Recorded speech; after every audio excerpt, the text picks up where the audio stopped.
Okay, YouTube. Todd here again, some guitar guy. First off, thanks for watching.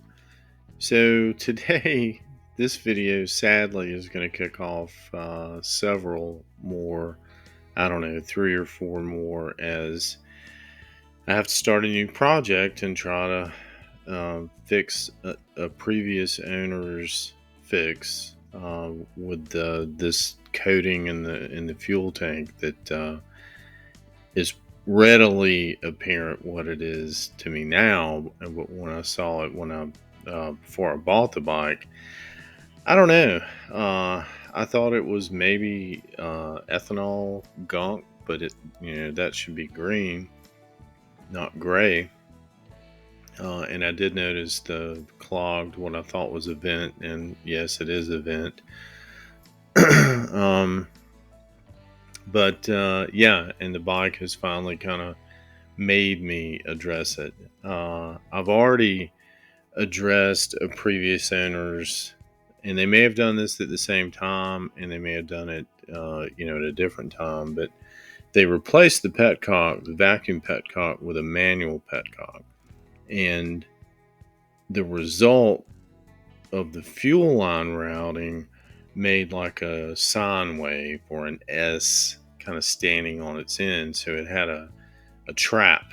And the problem is the petcock's on the left side of the tank and the carburetor's on the right side of the engine. So the line has to cross the engine and either go over or under the intake.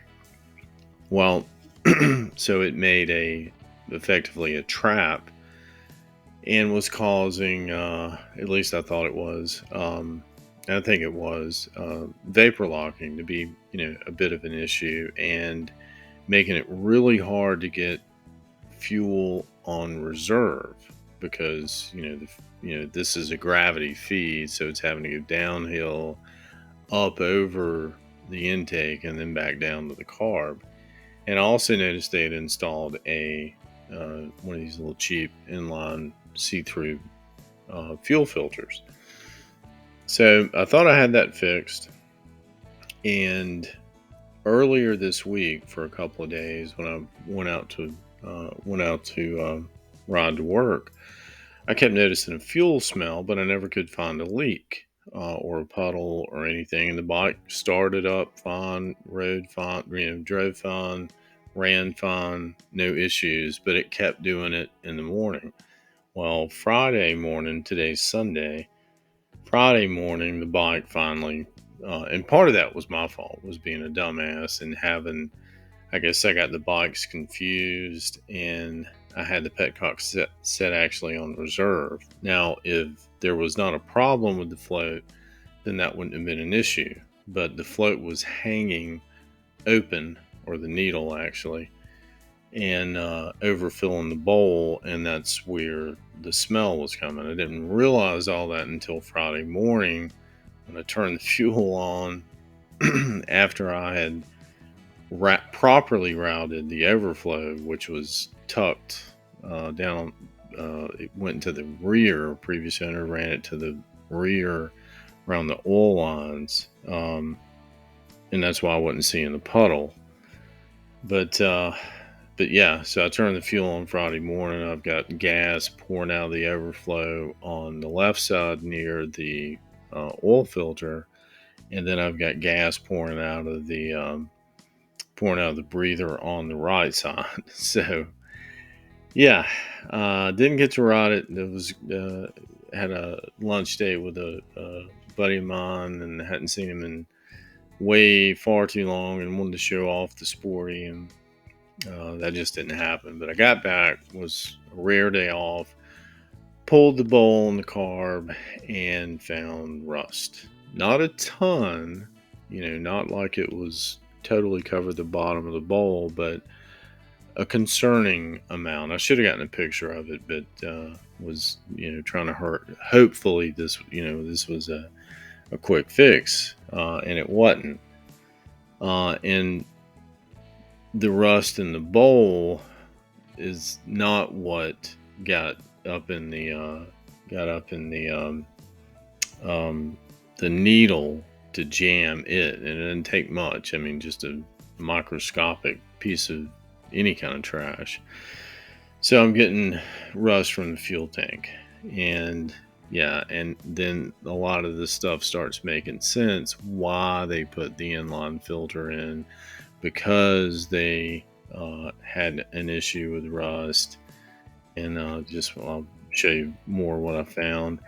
I needed to address this guy anyway, because the I just didn't think they had this. I think they could have threaded it closer up to the bottom of the tank and given just a little bit more difference in height to help with the fuel line routing. But yeah, this is what it looked like when I took it out. Here's the main inlet. I don't know if it's missing an inlet.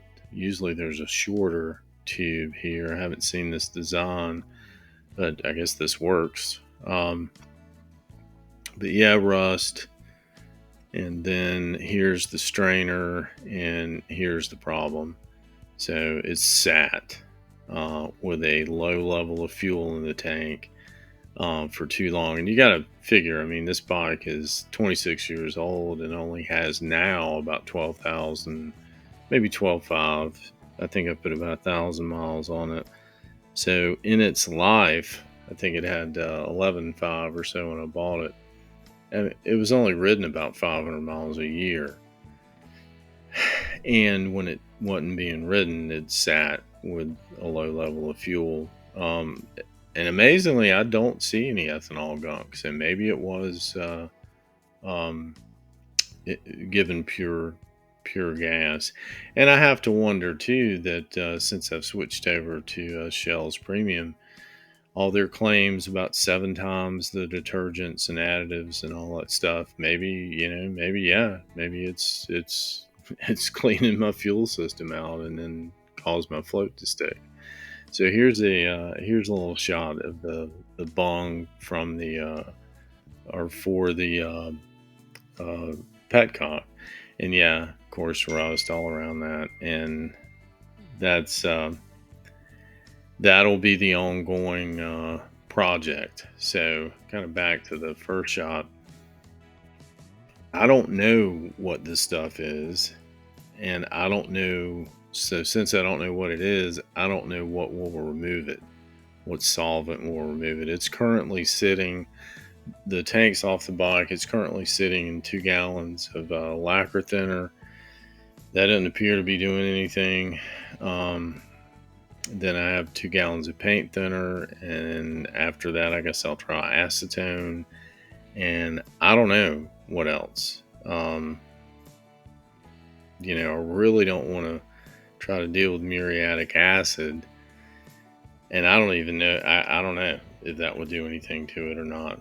But I want to strip out the liner or sealant or whatever this stuff is in there, and then just treat it for rust and hopefully salvage the tank.